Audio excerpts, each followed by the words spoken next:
Hello, John here. So I want to talk in this video about the power of promise keeping. Promises are really they're so ubiquitous and they're around us all the time.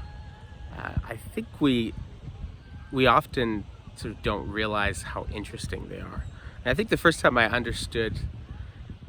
saw promises as being something strange and sort of fascinating was when I was a teenager. I was reading Nietzsche's Genealogy of Morals, and it's in the second essay. He talks about how it's this crazy thing that happened with the human animal, with human beings, is that at some point we learned how to make promises and keep them to each other. And once we did that, it actually was sort of like a superpower. I mean, it gave us this amazing capacity that other people wouldn't have, right? And I'll give you like a hypothetical example of this, right? So let's say I am I don't know, a corn farmer, right? And you are a chicken farmer, right? And so we enter into an agreement at the beginning of this summer, and I say, okay, I will, if you give me fresh eggs every day for this summer, at the end of the summer, when it's harvest time, when I'm harvesting my corn, I will give you 10 big bushels of corn, right? And that's our deal.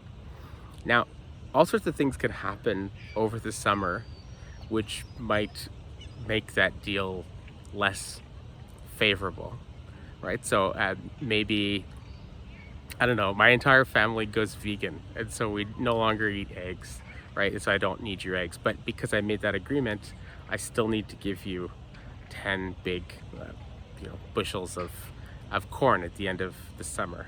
Or maybe there's a horrible storm which destroys half my crop, which means I only actually have 20 bushels of corn at the end of the year, and now I have to give half of them to you because I promised that I would. Whatever. There's so many different things that can happen, weird things that can happen over the summer, but because I've made this agreement, I have to stick to it, right? And you have to stick to it as well, right?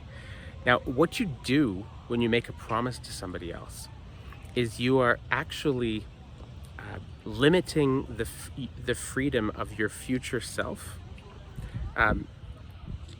to something that your present self wants, right? That's a very kind of freaky idea, right? Because generally speaking, I mean, if you look at animals, for the most part, even very intelligent animals, they essentially do whatever they seem to do whatever they feel like doing, right, in the moment, right? They just seem to kind of do it, very spontaneous in that respect, right? But what's interesting with the power of promise keeping is once you get some people, some individuals who are capable of making promises and keeping them, right, that gives them a huge competitive advantage over all the people who live just according to whim, right? Now, this is something that we often forget to some extent because we're still, all of us are to some extent sons and daughters of the Romantic movement, and Romanticism has still sort of shaded a lot of the ways in which we see the world. I'm going to have a video that deals specifically with Romanticism. But suffice it to say for now that Romanticism has taught us to revere, what is natural, right? To be spontaneous. I mean, the latest, probably the biggest wave of Romanticism that's hit our culture recently was probably in the 1960s with the hippies, and you want to, as much as possible, be yourself, au naturel, right? Be spontaneous, do what you feel, right? And there's something to that. It's not all wrong, right? I think it is good to actually figure out who you are and what your preferences are.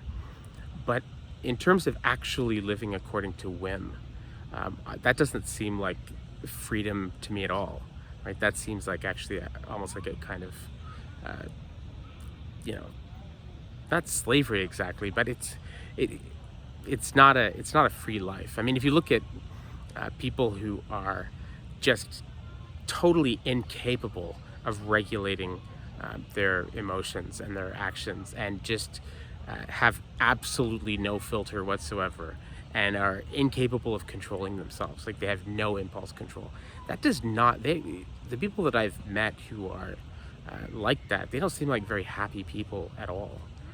It doesn't seem like a great way to be in the world. It seems pretty miserable, actually, right? So I think it is a superpower, right? And it allows you to have a certain amount of control over the future. Right? Epicurus was big on this, right? The ancient Greek philosopher Epicurus, he said that, you know, there's a lot of suffering that happens in your life and that will happen in your life, and that's really sad, but it's basically unavoidable. You don't know what the future is going to bring, right? But a lot of the suffering that we have in life is not because of the bad things that actually happen to us or to the people that we love.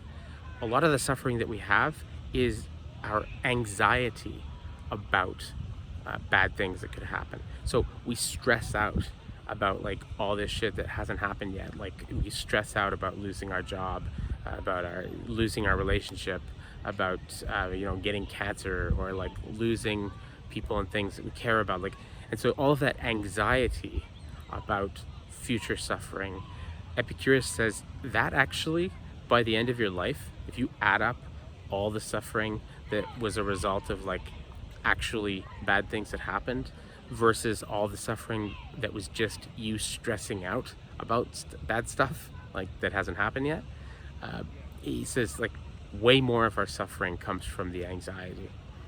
And so he says you can actually powerfully alleviate a lot of that suffering about you know, the future things that could happen by building close relationships with other people. This is why the Epicureans basically turned friendship into a kind of religion. I mean, they just absolutely would do anything for their friends. And Epicurus was, by all accounts, a fantastic friend and a really decent person.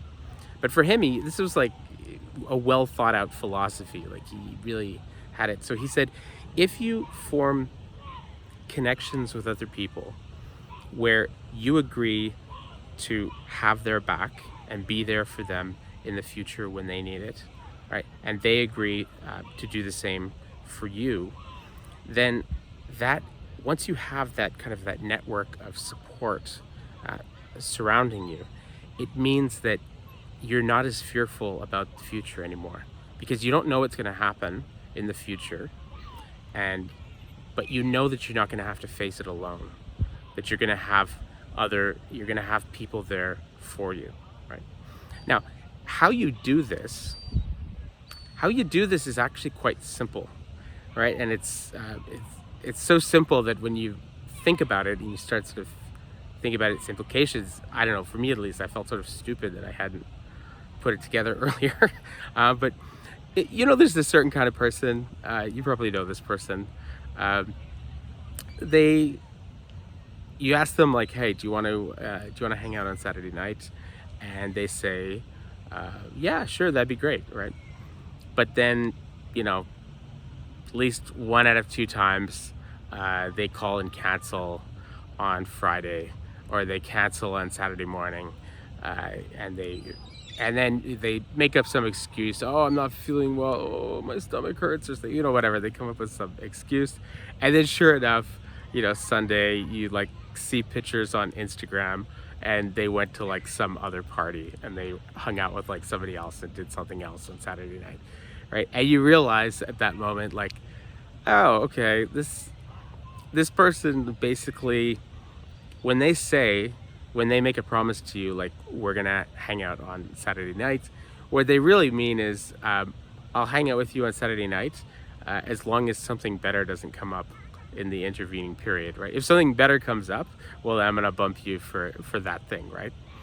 And there's people that just go through life like that all the time. I mean, like they sort of, you can see them like they go into like a party, and they're there with like their boyfriend or their girlfriend or their husband or their wife, and they're sort of looking but they're always looking around to see if they can get a better deal. They're looking if they can sort of get an upgrade to like a better boyfriend or a better girlfriend, and they're always looking to see if they can get a better job, if they can get better friends, if they can get, you know, a better city, if they can get, like, everybody in their life is interchangeable, right? Everybody is just completely replaceable and interchangeable, right? And that is, you know, that's not a great, that's not a great way to be, right? And if you see that tendency in somebody else, you know, maybe you should pick, you know, invest your time with somebody better than that. If you still see those tendencies in yourself, which I think all of us to some extent have those tendencies, you can struggle against it. It's actually not that hard, right? You just sort of make a decision that, for instance, if I make a commitment to a friend that we're gonna hang out on Saturday night, then that's what's gonna happen. And I'm not, you know, it doesn't matter if something else comes up between now and then, I'm gonna keep that promise to them, you know, unless you like genuinely are like sick or something very serious comes up. But I'm not gonna like bump somebody just because like a more sexy option came up between now and Saturday night. Like, I'm gonna actually take my promises and commitments seriously. And if once you really become very mindful of that, and you start taking that seriously and taking it seriously in all of your relationships, it's amazing how quickly your relationships start to become much deeper and much more meaningful. And it's like imperceptible. Like, you don't even really, like, you don't have to talk about it, because once you start taking your promises seriously to other people, most people are very, by nature, reciprocal. You know, they'll give you whatever you give them.